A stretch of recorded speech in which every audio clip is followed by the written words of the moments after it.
probably our third flight in Afghanistan, and we were sent up to the northern part of Afghanistan where there was some attacks being made on the northern convoy route.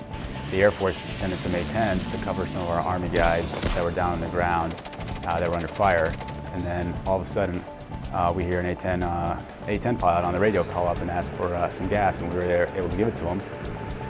And he was able to come up for about 5 minutes, get the gas he needed, and then he went back down and was able to, well, then when he went back down, his wingman came up, got some gas, and they were able to provide cover for Army troops and make sure that they were safe.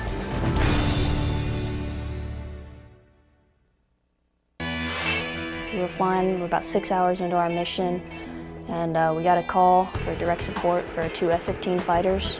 The weather was pretty bad, so there weren't any other fighters in the area, and none were able to take off to support them. There was a convoy on the ground. They were receiving a lot of direct fire from a couple buildings, and they had the bad guys had to jump on them, so they were calling it in.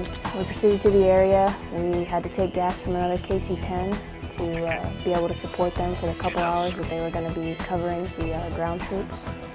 We made sure they had all their gas. They took care of the guys on the ground. On our way home, we proceeded to hit another KC-10, which gave us the fuel that we needed to make it home.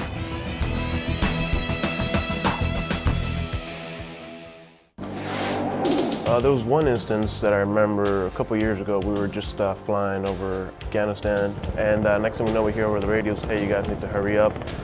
We got guys that need help."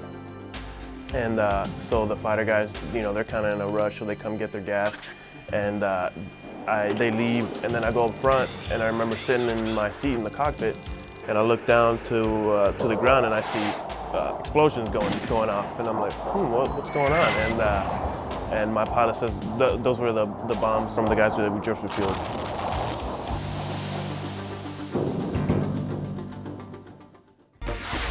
We had single days that we offloaded over 1 million pounds of fuel with only 15 sorties.